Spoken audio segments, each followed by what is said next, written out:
Welcome back, seekers of the macabre. Tonight, we delve into two bone-chilling tales from the Amazon forest. If you are an explorer, a researcher, a local guide, or even just someone who watches the endless green from the safety of a screen, consider this a warning. You must see these stories. Stay tuned, because the second tale is so deeply disturbing that I bet 90% of you won't be able to finish it. Let's begin. That moment happened exactly at 2:14 a.m. The time I will never forget, the minute everything I knew about reality began to unravel.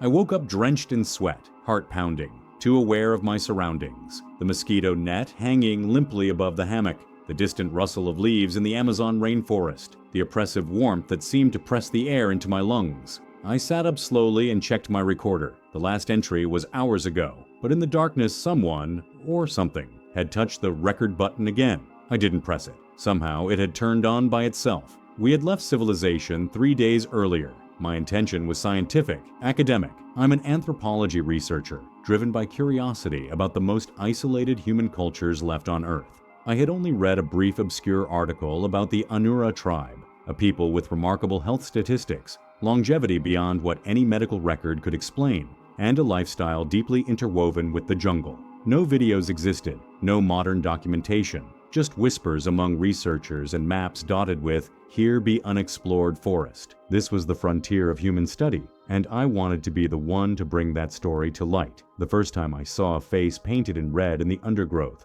pulled from the shadows like a ghost stepping out of myth, I nearly toppled backward off the riverbank. Our guide, a rugged man who'd spent decades in Amazonian valleys, whispered a single word, "Hauntora." He had come to meet us on the banks of the Itaquai River, bow slung over his shoulder, body adorned with patterns of urukum that glowed under the morning sun. He didn't speak our language, but there was an eerie, silent intelligence in his eyes. The guide spoke to him in a local dialect, and the man nodded, and then motioned for us to follow him into the forest. We tracked him for what felt like hours, through thickets of underbrush so thick it seemed alive, vines that reached out like arms, insects that buzzed louder than thunder, and silence so complete it set my nerves on edge. There were no paths, no clear sign of passage, but the guide walked like he belonged here, like he had never really left. After a long trek, we reached a clearing where a small cluster of thatched huts stood like ancient sentinels. At first I thought I saw only simple dwellings, but then I noticed the symbols, strange carvings etched into the support posts, patterns unlike anything I'd seen in tribal archaeology. The men watched us in silence as we emerged into view,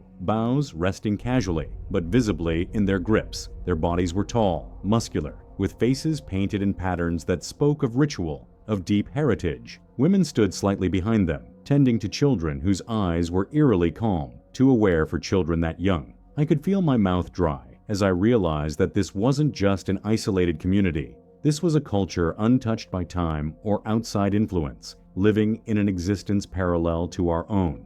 Their chief was an imposing figure, an older man with a headdress of red and black feathers that shimmered in the dappled sunlight. His gaze met mine not with hostility, but with a weight that felt like measuring the worth of my soul. The guide presented gifts, items from the city he thought would be appreciated. The chief accepted them without emotion, his expression inscrutable. We were led into the village proper, where the air smelled of smoke and earth and something unidentifiable, like centuries compressed into scent. That evening, they prepared for a ritual I was told was sacred to their forest spirit, a deity they believed embodied the life and death of the jungle itself. Preparations were meticulous. Fish, roots, and fruits laid carefully at the base of a large carved wooden totem. Women painting intricate symbols on their bodies. Men kneeling in precise patterns. The atmosphere was thick with expectation, something primal deeper than fear, closer to reverence. The guide, usually stoic, trembled as he whispered to me that the ritual was a once-in-a-season event tied to the moon's cycle. At the time, I thought he was merely anxious. I was wrong. The ceremony began as dusk fell. Flames leapt high against the night sky, and the tribe danced in rhythmic, pounding steps that matched the beat of my heart. They chanted in a language I could not decipher, as the firelight threw their shadows across the clearing, like spirits rising from the earth itself. I documented every moment, scribbling notes hurriedly, filming with every camera I had. The spectacle was beautiful, yet unnerving, like watchful eyes in the dark. When they offered the sacred drink, a deep brown brew made from the herb they called bead dobo, I hesitated. The guide leaned close and urged me to drink fully, claiming it was the source of their incredible health. My throat burned as the liquid slid down, bitter and strange. Within seconds, dizziness crept in, and my vision wavered. I turned to speak to the guide, but the world collapsed into darkness. I woke up with vines constraining my wrists and ankles, bound to the ancient wooden structure at the center of the village, the same altar where offerings lay. The smell of smoke was thick, and the rhythmic chant resumed, low and mechanical, coming from the circle of the tribe standing around me. Their faces were blank, their eyes unmoving. I felt something cold on my forehead and looked down to see black ink sliding in droplets over my skin. Beside me, the offering deer tied in the same way whimpered softly. I saw the guide standing before me, his face tearful, voice trembling with an emotion I never expected from him. "I'm sorry," he said. "I did this." His confession hung in the air like the smoke from the fires. I couldn't understand why, until the ground shook and the fire collapsed in a gust of wind that felt unnatural. From the edge of the forest, two glowing blue points appeared, moving closer with unearthly precision. Then I saw a massive shape, jaguar-like in form, but larger than any feline I'd seen. Its body part mist, part solid, its growl vibrating through the soil. Terror seized me. "Please!" I screamed, but the guide only cried, "I need to live!" The creature lunged with thunderous steps, tearing through the offerings with teeth that sounded like cracking bone. I watched in horror as it silenced the deer instantly, warm blood splattering across my chest. In the chaos, the vine binding me snapped. I toppled to the ground and ran, into the darkness, into the unknown. Branches lashed at my face, roots snagged at my feet as I sprinted blindly through the jungle. The guide's screams, once anguished, now feral, echoed behind me, fragmented and terrible. I stumbled, fell, rose, and finally reached the river at dawn, my lungs burning as though filled with fire. A boat waited on the bank, unmoored, silent. I didn't think, didn't hesitate. I jumped in and started the motor. It growled to life, scorching the air with its sound. I pushed into the current, the forest fading behind me, until the engine died, twice, then thrice, and I collapsed on the wooden planks, exhausted and unable to fight any longer. Morning came slowly. A merchant boat found me slumped on the makeshift raft, shouting in Portuguese. I told them my story, but the authorities were skeptical. My entrance was illegal. I had no permits. The guide, they said, was already under investigation for unethical practices that endangered indigenous lives. Here's what they couldn't see: the black ink stains on my skin, the memory of thunderous growls, the echo of eyes that weren't quite flesh, and the unresolved fear that something ancient still watched me from deep in that forest. When the plane lifted off over the winding rivers of the Amazon, I sat by the window. My eyes saw every detail of the green below, clearer than ever before, sharper, more defined. And though no credible science could explain it, I knew something about me had changed in that ritual, something I didn't invite, something I didn't understand, and something that whisperingly waited for anyone unwise enough to wander that forest again. Before we continue, if you're enjoying the story, don't forget to like, subscribe, and share it with your friends. And tell us in the comments, where are you watching from? I always thought I was fearless, not confident, not reckless, but truly unafraid. I had crossed oceans alone, survived desert storms, faced beasts in jungles I could barely pronounce, and stood on ice fields so barren that silence seemed like its own ecosystem. But nothing prepared me for what I found. And what I discovered is something that changed not just how I view fear, but what fear actually is. My name is Elliot Carter. I turned 37 last spring. Professionally, I'm an adventure documentarian, years on camera in every climate imaginable. I've stood under Arctic auroras. I've walked through Saharan heat that makes asphalt bleed. I've recorded stories of remote tribes, vanished cities, and ancient ruins. My audience expects danger, but danger with boundaries. A storm, a wild animal, a collapsing trail. But there's a difference between danger and something that shouldn't exist. This story begins deep in the Amazon rainforest of Brazil, in a region so remote that satellite maps label it simply as unexplored wilderness. I had arranged a solo expedition, self-funded and entirely off-grid, to investigate the last extreme frontier on Earth, a place larger than many nations, where uncontacted tribes may still live, where species unknown to science may thrive. My gear was top tier. My planner had backup routes. I had a satellite uplink. I was diligent. I was meticulous. I was certain I could handle anything the jungle threw at me. On the fourth day of trekking, I began to hear something. At first, it was just a hum. not like the buzz of insects or the chatter of birds, but a low, rhythmic pulsation that seemed to resonate through the ground itself. I recorded it, thinking it was a natural phenomenon, maybe a distant waterfall or a migration sound I hadn't encountered before. After hours of cutting through thick brush, climbing over tangled vines, and wading through murky water, the hum grew louder and more insistent until it became impossible to ignore. It wasn't in the distance anymore. It was following me.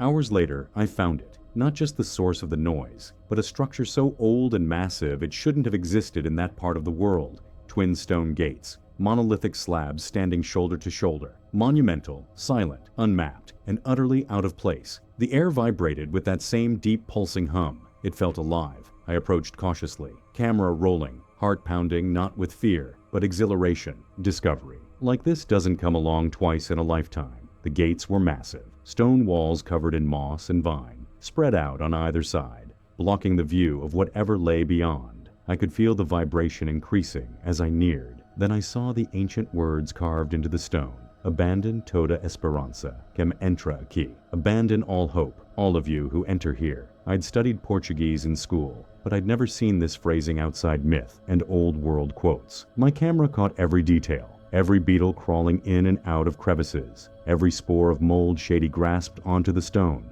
I thought I was documenting a lost civilization. I had no idea what was coming next. I pushed the massive wooden bolt aside. It groaned against its hinges with a sound like metal screaming, and stepped through. At first I expected darkness, nothingness, an underground cavern, or a hidden valley drenched in sunlight. Instead I found a landscape that didn't belong on Earth. Bright moonlight streamed down into a valley that seemed like a world out of legend, grass that shimmered with an unearthly sheen, trees that leaned as if watching me, and fireflies that sparkled like stars scattered across a field. I named the place Eden. I wrote about it with unbridled awe. I breathed that cold, crisp air and thought, this is paradise. But paradise doesn't stay paradisiacal for long. Not when it's isolated. Not when it's unobserved for millennia. Not when it has a rhythm of its own. I lay down that first night in the valley and slept deeper than I had in years. No insects, no oppressive heat, no jungle cacophony, just silence and stars. I woke the next morning to nothing. No birdsong, no breeze, no running creek, only the stark sound of my own inhalation. The valley was dead, the grass brittle, the trees lifeless. Even the flow of water had vanished without so much as a whisper. I stood there confused until the ground beneath me cracked open, and then I saw it. Blackness consuming everything around me, moving with intent. I tried to move, any direction, but the void was closing in from all sides, like a noose tightening around the world. Rocks I threw were swallowed, echoes disappeared, and the sky itself dimmed.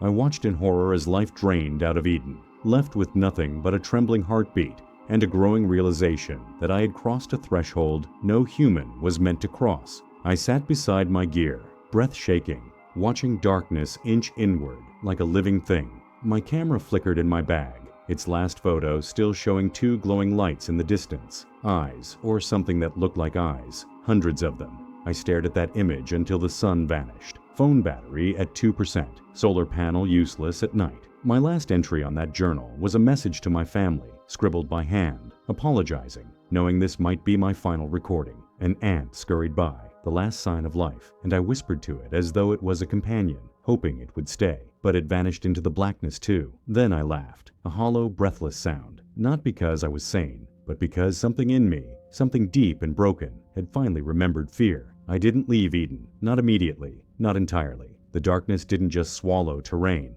It consumed time, memory, and hope. I couldn't tell how long I was trapped. Hours, days, maybe longer. Every attempt to retrace my route felt like I was walking circles in a dream that had become a nightmare. But I kept documenting, kept talking into that recorder, because I needed evidence, logic, a thread of understanding. I couldn't let this be the end of the line, even as the edges of my own sanity began to blur. When I could finally crawl back toward civilization, after what felt like an eternity, I was battered, dehydrated, and hollowed. My camera had survived, though much of it was corrupted by heat and static. I managed to recover fragments, flashes of Eden before it died, the inscription on the gates, underground echoes that defied explanation, and those pairs of golden lights that looked back at me through the lens. I tried to piece them together. I tried to rationalize them, but the more I studied the footage, the more terrifying the truth became. Eden wasn't a place. It was a threshold, something ancient, unmeasured, designed not to be found. And once found, it marked you. I uploaded the footage, the maps, the journal entries. Scientists wrote it off as hallucination.